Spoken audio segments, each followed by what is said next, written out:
Hello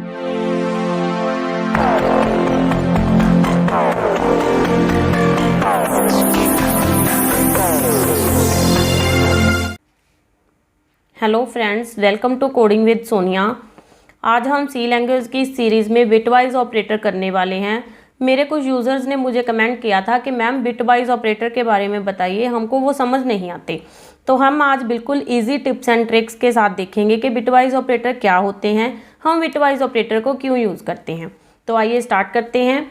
सबसे पहले हम देख लेते हैं बिट क्या होता है। हमको बिटवाइज ऑपरेटर स्टार्ट करने से पहले ये पता होना चाहिए कि बिट क्या होता है। देखिए, bit is the smallest memory measurement unit.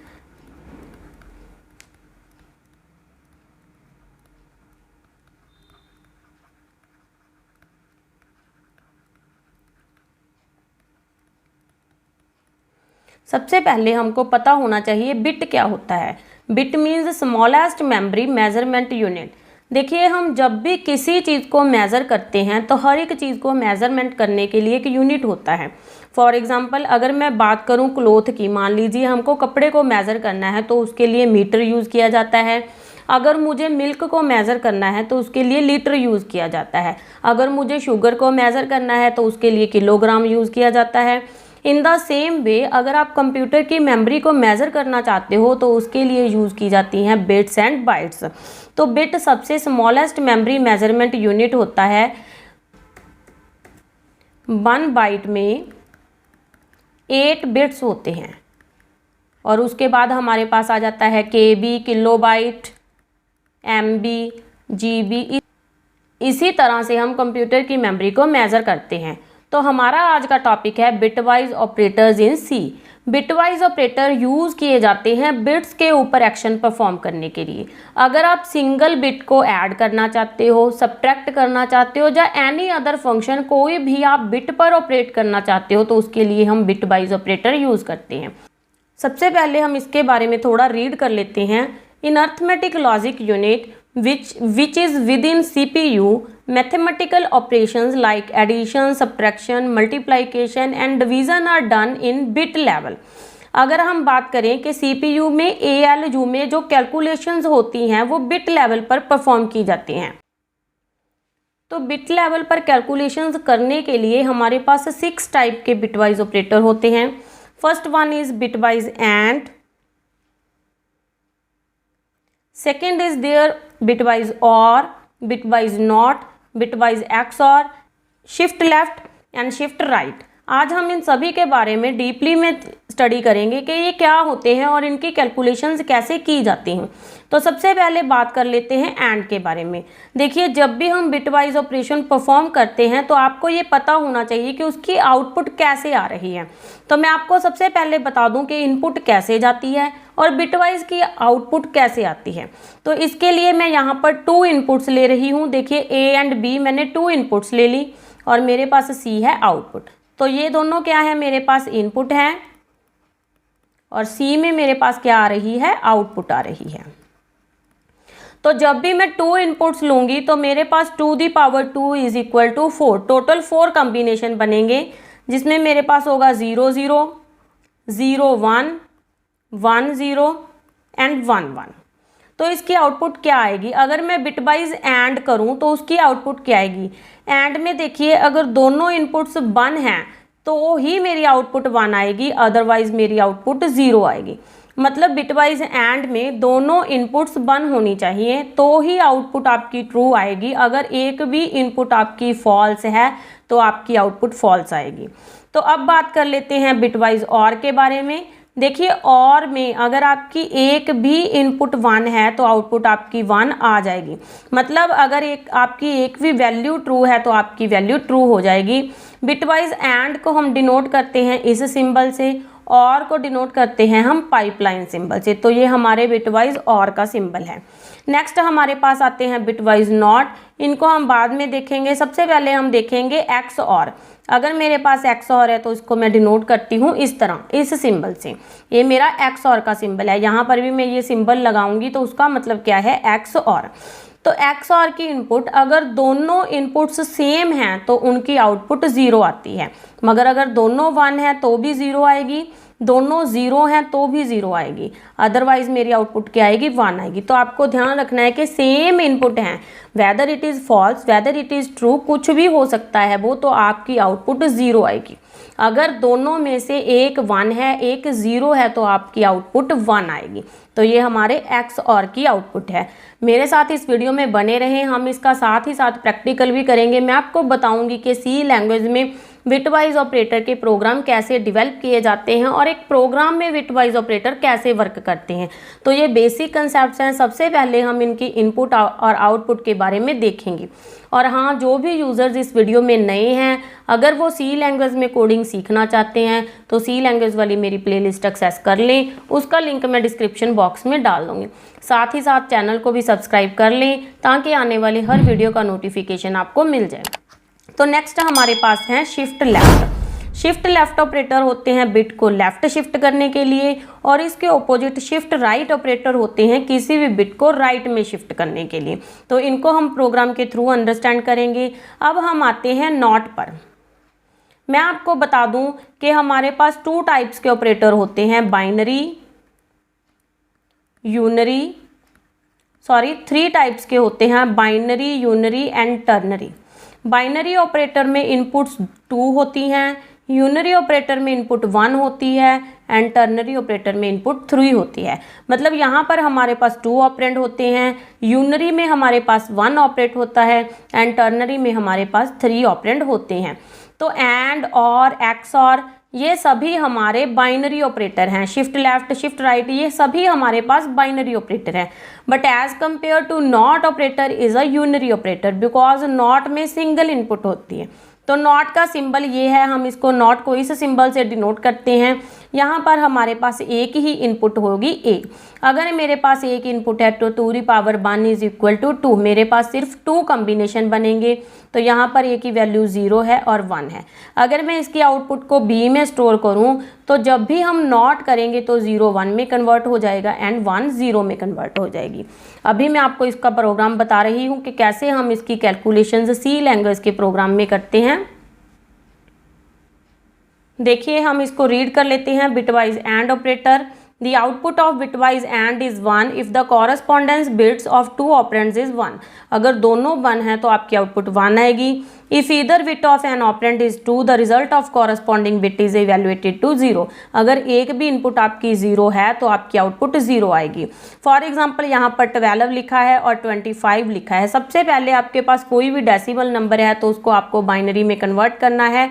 Binary में कन्वर्ट करने के बाद उस पर एंड ऑपरेशन करना है, देन जो आउटपुट आएगी उसको वापस आपको डेसिमल में कन्वर्ट करना है। तो देखिए, मैं यहाँ पर आपको बता रही हूँ, जैसे ए की वैल्यू 10 है और बी की वैल्यू 25 है, तो इन पर हमको एंड करना है। तो मुझे क्या करना है, and A and B, and operation find करना है और इनकी आउटपुट जो भी है मुझे सी में स्टोर करवा लेते हैं। तो सबसे पहले हम इसका प्रोग्राम डिवेल्प करते हैं। देखिए, सबसे पहले हम हेडर फाइल्स लगा लेंगे, हैश इंक्लूड stdio.h, देन मैं अपना मेन फंक्शन लगा लूँगी। आप conio.h भी हेडर फाइल साथ के साथ लगा सकते हो। तो यहाँ पर सबसे पहले मैंने इंटीजर में a और b2 वेरिएबल्स डिक्लेयर कर लिए। a की वैल्यू मैंने 10 दे दी एंड b की वैल्यू मैंने 25 दे दी एंड c में मैंने लिख दिया a एंड b, और प्रिंट f में मुझे अपनी c है जो प्रिंट करवा लेनी है। तो मैं लिखूँगी a and b is equal to %d। मेरी आउटपुट कुछ वेरिएबल में स्टोर है सी में, तो यहाँ पर मैंने क्या लगा दिया, सी, और देन मैंने गेट ch लगा दिया। मैं आपको बताऊँ, सबसे पहले 10 बाइनरी में कन्वर्ट होगा। तो बाइनरी में कन्वर्ट करने के लिए हम यहाँ पर कोड यूज़ करते हैं 8 8 4 2 1। तो यहाँ पर देखिए 8 + 4 12, 12 + 2 14, 14 + 1 15। अगर आपका नंबर 15 से कम है, जो 15 है, तो आप 4 बिट रिप्रेजेंटेशन करोगे। इसको हम बोलते हैं 4 बिट रिप्रेजेंट। ये मेरी 4 बिट में रिप्रेजेंटेशन हो रही है। बट अगर नंबर आपका 15 से बड़ा है तो आपको उसको 8 बिट में रिप्रेजेंट करना पड़ेगा। तो 8 बिट में रिप्रेजेंट करने के लिए यहाँ पर मैं लिख दूंगी 16 32, उसके बाद मैं लिखूंगी 64 128। तो ये मेरी हो गई 8 बिट्स। तो यहाँ पर सबसे पहले हमको 10 को रिप्रेजेंट करना है। 10 को रिप्रेजेंट करने के लिए मैंने 8 के नीचे 1 लगा लिया और 2 के नीचे 1 लगा लिया, तो 8 और 2 मेरा 10 बन गया और यहाँ पर मैंने लगा लिया 0। अब मुझे 25 को रिप्रेजेंट करना है। देखिए 25 को रिप्रेजेंट करने के लिए मैंने 16 के नीचे 1 लगा लिया, 8 के नीचे 1 लगा लिया, 16 और 8 24, 24 और 1 25, तो यहाँ पर मैंने क्या फिल कर दिया, 0 फिल कर दिया। तो ये मेरी बिट्स रिप्रेजेंटेशन हो गई। ये मेरी 10 की रिप्रेजेंटेशन है और ये मेरी 25 की रिप्रेजेंटेशन है। अब मैं इन पर एंड करूँगी। तो एंड करने के लिए मैंने आपको पहले ही बताया, एंड में अगर दोनों इनपुट्स 1 हैं तो हमारी आउटपुट 1 आएगी, अदरवाइज हमारी आउटपुट 0 आएगी। तो देखिए अब यहाँ पर 1 किसके नीचे आया, मेरा 8 के नीचे, तो यहाँ पर मेरा ए और एंड की आउटपुट क्या आ गई, 1। तो जैसे ही आप प्रोग्राम रिप्रेजेंट करोगे तो यहाँ पर सबसे पहले ए कन्वर्ट होगा बाइनरी में, बी कन्वर्ट होगा बाइनरी में, then A and B calculation होके सी में 8 आ जाएगी ए की वैल्यू। तो हमारे पास रिजल्ट क्या आएगा, A and B is equal to 8। तो ये इस तरह से बिटवाइज ऑपरेशन परफॉर्म किए जाते हैं।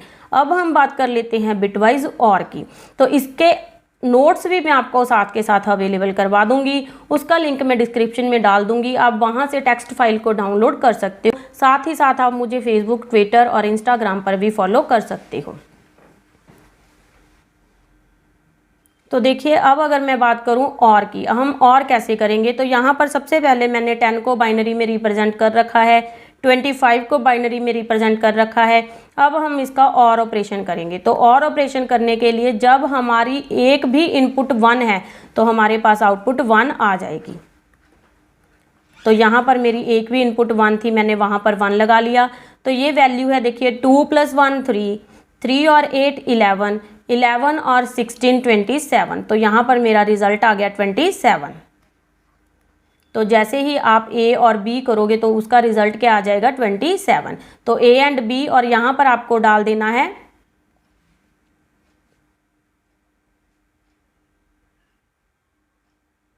तो देखिए यहाँ पर जैसे ही आप प्रोग्राम डेवलप करोगे तो यहाँ पर आपको और का सिंबल डाल देना है, वो सिंबल आपको चेंज कर देना है। तो जब आप और डालोगे तो आपकी ए एंड और की आउटपुट क्या आ जाएगी, 27। ए और बी की आउटपुट क्या आ जाएगी, 27 आ जाएगी।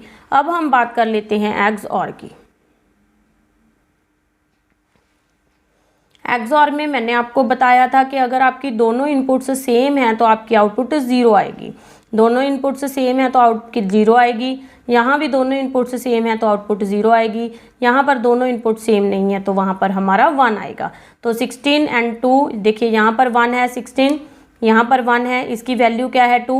16 और 2 कितने हो गए 18, 18 और 1 कितने हो गए 19। तो हमारा एक्सऑर की आउटपुट क्या आएगी 19। यहाँ पर मुझे एक्सऑर का सिंबल डाल देना है, यहाँ पर भी मुझे एक्सऑर का सिंबल डाल देना है।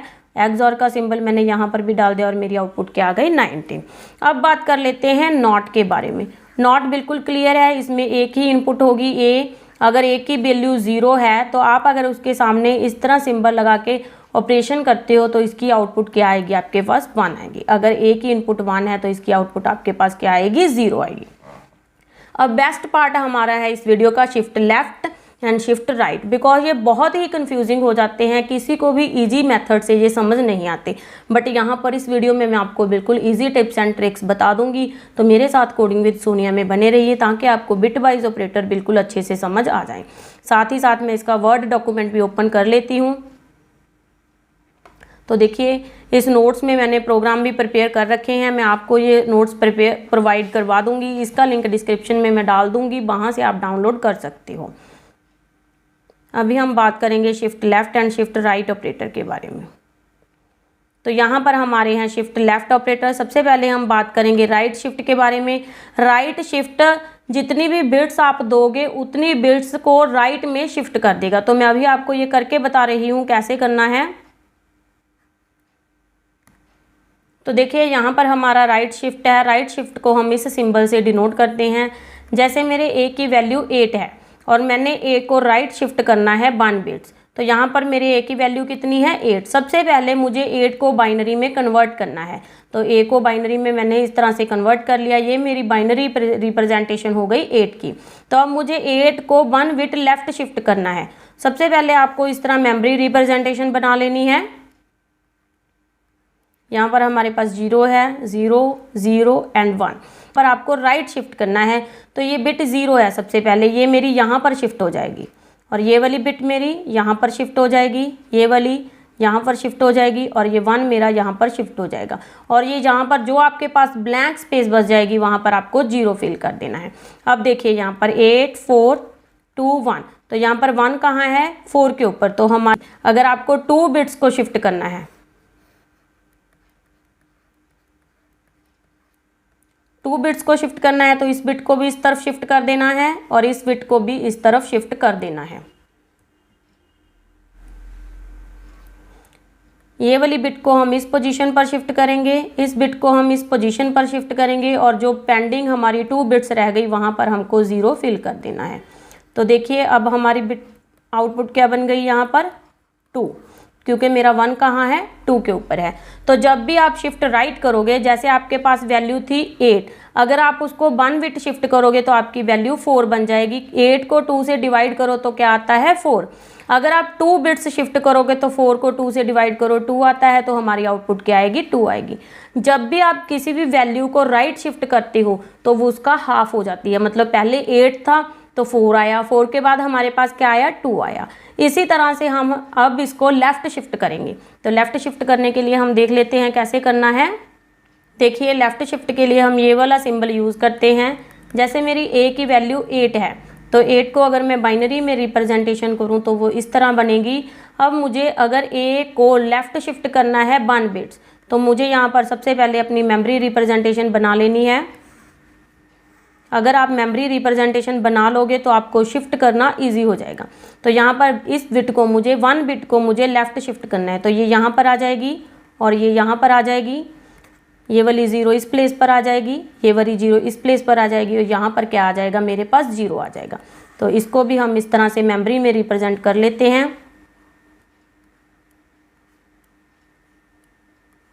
देखिए यहाँ पर हमारी आउटपुट क्या आएगी, 8 4 2 1 और इसको मैं किससे रिप्रेजेंट करूँगी, 16 से। तो मेरी आउटपुट यहाँ पर अगर मुझे 1 बिट शिफ्ट करना है लेफ़्ट तो मेरी आउटपुट आएगी 16। देखिए अब आपको अच्छी तरह से समझ आ रहा होगा, जब आपने राइट शिफ्ट किया था तो हमारी जो भी इनपुट थी उसका हाफ हो गया था। मतलब 8 की वैल्यू क्या बन गई थी, 4। जब भी आप लेफ़्ट शिफ्ट करोगे तो ये 8 की वैल्यू डबल होकर 16 हो जाएगी। अगर आप लेफ़्ट शिफ्ट करते हो तो जो आपकी वैल्यू है उसका डबल हो जाएगा। अगर आप राइट शिफ्ट करते हो तो जो वैल्यू है आप उसका हाफ हो जाएगा। अभी मैं आपको 2 बिट्स भी शिफ्ट करके बता रही हूँ। देखिए a, मुझे इसको 2 बिट्स लेफ़्ट में शिफ्ट करना है, तो मेरे पास वैल्यू क्या थी, 1000।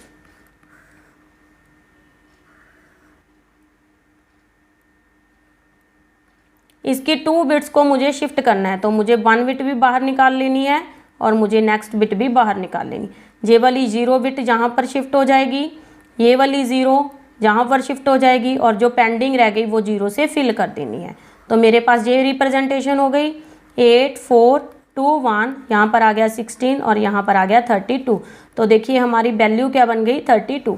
पहले हमारे पास 16 था, सॉरी सबसे पहले हमारे पास 8 था, मैंने लेफ़्ट उसको 1 बिट शिफ्ट किया तो वो 16 बन गया। अगर मैंने 2 बिट उसको लेफ़्ट में शिफ्ट किया तो वो 32 बन गया। मैंने आपको बिल्कुल इजी टिप्स और ट्रिक्स के बता दिया था कि बिट वाइज ऑपरेटर क्या होते हैं। मैंने आपको बिल्कुल इजी टिप्स एंड ट्रिक्स के साथ यहाँ पर बता दिया है कि बिट वाइज ऑपरेटर क्या होते हैं। साथ ही साथ अभी आपको मैं प्रोग्राम भी बता देती हूँ। आपको वो प्रोग्राम डेवलप करने हैं, उनकी प्रैक्टिकल करके देखना है। अगर आपको कोई भी प्रॉब्लम आएगी तो आप मुझे कमेंट बॉक्स में कमेंट करिए, मैं उसका रिप्लाई ज़रूर करूँगी। मैं अभी आपको दे रही हूँ MS वर्ड डॉक्यूमेंट, यहाँ पर मैंने ये प्रोग्राम बना के रखे हैं।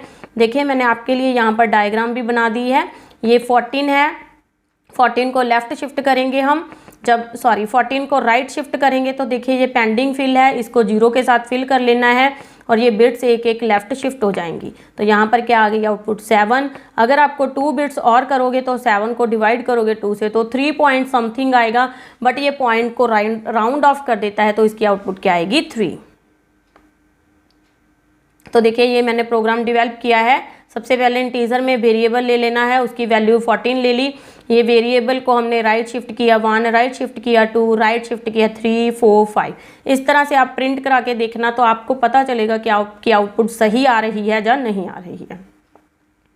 यहाँ पर बिटवाइज लेफ्ट शिफ्ट ऑपरेटर हैं। 14 को मैंने यहाँ पर 1 लेफ़्ट शिफ्ट किया, तो 14 को लेफ़्ट 1 शिफ्ट करेंगे तो आउटपुट क्या आएगी 28। अगर हम शिफ्ट 2 करेंगे तो 28 का डबल आउटपुट क्या आएगी हमारी 56। जिस तरह से मैंने आपको बना के दिखाया है इसी तरह से आप भी कॉपी पेन लेकर इसको बनाइए तो आपको बिल्कुल अच्छे से समझ आएगा। अगर फिर भी आपको नहीं समझ आता तो मेरा ये वीडियो एक बार दोबारा से देख लें, आपको बिल्कुल ईजी से समझ आ जाएगा। अगर फिर भी आपको कोई प्रॉब्लम है तो आप मुझे कमेंट बॉक्स में ज़रूर कमेंट कीजिए, मैं उसका रिप्लाई ज़रूर करूँगी। बट मुझे लगता है कि जिस तरह से मैंने आपको बिल्कुल ईजी टिप्स एंड ट्रिक्स के साथ बता दिया है आपको कोई भी प्रॉब्लम नहीं आएगी। तो आई होप आपको मेरा वीडियो अच्छा लगा होगा। अगर वीडियो अच्छा लगा है तो वीडियो को लाइक शेयर एंड कमेंट कीजिए, साथ ही साथ चैनल को सब्सक्राइब करना मत भूलिएगा। आप चैनल को सब्सक्राइब करोगे तो आने वाले हर वीडियो का नोटिफिकेशन आपको मिलता रहेगा। मिलते हैं नेक्स्ट वीडियो लेक्चर में। Thank you very much.